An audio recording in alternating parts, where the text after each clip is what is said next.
2019 world cup final. उस final का सुनते ही किसी के माइंड में वो बकवास बाउंड्री काउंट रूल आएगा तो किसी के जहन में वो स्टोक्स थ्रो कंट्रोवर्सी, कोई ट्रेंट बोल्ट का वो कैच याद करेगा तो कोई जिमी निशम का वो bang bang six. No doubt ये सारे इफ एंड बट्स मोमेंट्स जरूर हैं, लेकिन एक बार आप इन सारी चीजों को भूलकर सिर्फ और सिर्फ उस सुपर ओवर का सोचें जहां उन सारे फनी लॉस और ड्रामास के बाद दोनों टीमों को इतिहास रचाने का एक और मौका मिल रहा था। और फिर इंग्लैंड ने उस सुपर ओवर में पहले बैटिंग करते हुए 15 रन बनाए और अब बारी थी न्यूजीलैंड बैटर्स की।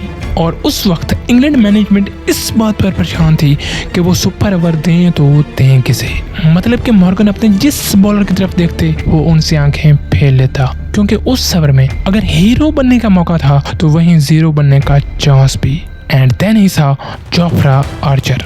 जहां मॉर्गन की आंखों में वो चमक थी तो वहीं आर्चर की आंखों में वो आग। और फिर उस यंग बॉय ने उस टफ चैलेंज से दूर भागने के बजाय उसे फेस करने का फैसला किया। तो आइए जानते हैं क्रिकेट इतिहास की उस स्मार्टेस्ट और ग्रेटेस्ट डिलीवरी के बारे में, जो सिर्फ वर्ल्ड कप नहीं बल्कि वर्ल्ड कप फाइनल में वो भी सुपर ओवर और उसकी भी लास्ट डिलीवरी पर डिलीवर की गई, और वो भी तब जब अपोजिशन टीम को एक बॉल पर 2 रन चाहिए थे। एंड रिमाइंड यू, आर्चर की उस लास्ट बॉल पर गप्टिल नहीं, उनकी जगह दुनिया का कोई भी और बैट्समैन होता तो उसके पास सिवाय अपने हाथ खड़े करने के कोई और चारा नहीं होता। This is the moment. It's Archer to Guptill. 2 to win.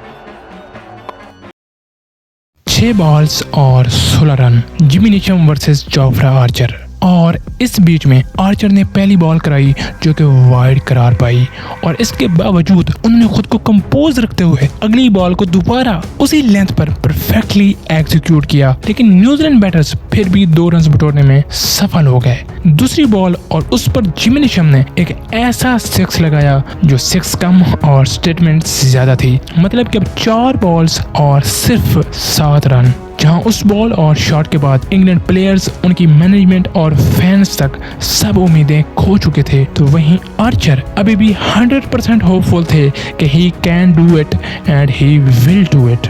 Archer की अगली बॉल ऑफ साइड पर एक फुल लेंथ डिलीवरी जिसको निशम ने डीप मिड विकेट पर खेला, और वहां खड़े जैसन रॉय की मिस फील्डिंग से 2 रन और निकाल लिए। 3 बॉल्स और 5 रन, मतलब कि 1 बाउंड्री और मैच खत्म। आर्चर की चौथी बॉल ऑलमोस्ट एक परफेक्ट यार्कर, और बॉल फिर से जैसन रॉय के पास, और इस बार उन्होंने बॉल कीपर के बजाय रॉन्ग एंड पर फेंक दी। 2 बॉल्स और केवल 3 रन। और फिर आर्चर ने उस 5वीं बॉल पर प्लान बी पर जाते हुए एक शॉर्ट बॉल ट्राई की जिसको निशम कनेक्ट नहीं कर पाए और सिंगल हासिल किया। अब 1 बॉल और 2 रन। वर्ल्ड कप दोनों टीमों से बस उस 1 बॉल की दूरी पर। It's Archer versus Guptill. दोनों के माइंड्स में वो पास्ट के सारे फ्लैशबैक्स और सेटबैक्स चल रहे थे, जहां गप्टिल को पता था कि मुझे या तो 2 रन निकालने हैं या फिर बाउंड्री, तो वहीं आर्चर भी जानते थे कि मुझे बॉल ऐसी जगह पर डालनी है जो बाउंड्री भी बचाए और बॉल भी सीधा फील्डर के पास जाए। लेकिन सवाल ये था कि वो बॉल करें तो करें किस जगह पर। और फिर इंग्लैंड की फील्ड प्लेसमेंट को देखते हुए कमेंट्री पर बैठे इयन स्मिथ और नासिर हुसैन समेत गप्टिल को भी यही लगा कि शॉर्ट बॉल आने वाली है, लेकिन वहीं आर्चर जैसे उनके साथ बॉल गेम्स नहीं माइंड गेम्स खेल रहे थे। उन्होंने एक लंबा सांस लिया और फिर मॉर्गन से डिस्कशन करने के बाद गप्टिल के स्टांस और फॉर्म को देखते हुए fine leg deep back, scale leg deep mid wicket, long on को बाउंड्री पर रखते हुए मिड विकेट को सर्कल में रखा, और फाइनल प्लान ये डिसाइड हुआ कि वो गप्टिल की टांगों के बीचों बीच एक फुल लेंथ डिलीवरी करेंगे। एंड रिमाइंड यू, उस बॉल से पहले उस मैच के the most experience bowler Trent Boult भी उस मैच और सुपर ओवर दोनों बाजू में अपनी वो लास्ट डिलीवरीज उसी फुल लेंथ पर करना चाहते थे, लेकिन भाई साहब दोनों बार एग्जीक्यूट करने में फेल हुए थे। और फिर आर्चर ने खुद को दुनिया के उस टच से अनटच करते हुए बिल्कुल उसी जगह पर वो बॉल डिलीवर की जहां वो करना चाहते थे। Guptill was surprised that what the fuck man, and he had no option but to clip it towards deep mid wicket. Archer अपना काम कर चुके थे और काम तमाम करने की बारी अब जेसन रॉय की थी। इधर गप्टिल कहने के तो देवदास की पारों की तरह भाग रहे थे कि किसी तरह कैसे भी करके वो क्रीज पर पहुंच जाएं, बट मन ही मन में वो जानते थे कि तीर कमान से निकल चुका है, पानी सर से गुजर चुका है और वर्ल्ड कप हाथ से फिसल चुका है। उधर से जेसन रॉय ने इस बार राइट फील्ड करते हुए राइट एंड पर एक धमाकेदार थ्रो की। गप्टिल ने एक नाकाम सही लेकिन डाइव लगाकर अपनी किस्मत आजमाई कि क्या पता कोई मुआवजा हो जाए, लेकिन उनके सामने थे बटलर जो थ्रो के लिए उतावले नहीं बावले हुए खड़े थे और फिर थ्रो पॉइंट ही उन्होंने विकेटें उड़ा कर रख दी।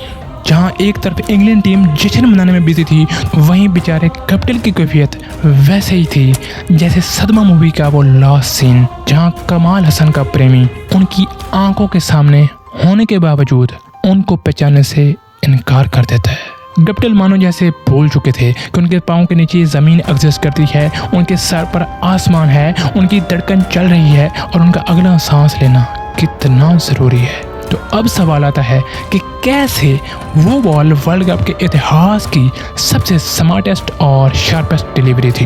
तो सिंपल रीज़न तो यही थी कि वो कोई आम मैच नहीं, वर्ल्ड कप फाइनल था और फिर उस बॉल की प्लानिंग, लेंथ, पेस, प्लेसमेंट और एग्जीक्यूशन तक सब चीज़ें टॉप क्लास थी। और फिर आर्चर ने उस डिलीवरी से पहले इस चीज़ को क्लोजली ऑब्जर्व किया कि गप्टिल एक फ्रंट फुट डोमिनेटेड प्लेयर है, तो बजाय उसकी स्ट्रेंथ के क्यों ना इसके वीक पॉइंट को टारगेट किया जाए। और यही वजह थी कि उन्होंने यॉर्कर नहीं किया क्योंकि उस पर रिस्क ज़्यादा था। शॉर्ट बॉल इसलिए नहीं की क्योंकि उसके कनेक्ट होने और टॉप एज होने पर 2 रन इजीली मिल जाने थे, एंड दैट्स व्हाई उन्होंने गप्टिल की लेग्स को टारगेट किया और उनकी उस बॉल की एग्जीक्यूशन और परफेक्शन इस कदर टॉप नॉच थी कि गप्टिल ने जैसे तैसे करके उस बॉल को फ्लिक तो कर लिया, लेकिन उसके चक्कर में वो इस कदर ऑकवर्ड और ऑफ बैलेंस हो गए कि वो क्रीज पर गिरने से बाल बचे। मतलब कि आर्चर ने गप्टिल को डबल माइंडेड करते हुए एक ऐसी मूव चली थी जहां उनके पास कोई प्लान भी नहीं था, क्योंकि उस बॉल पर फ्लिक करना, बॉटम हैंड यूज करना, पावर जनरेट करना, स्कूप खेलना और हाथ खोलना सब इम्पॉसिबल था। और वजह थी उस बॉल की लेंथ, पेस और प्लेसमेंट।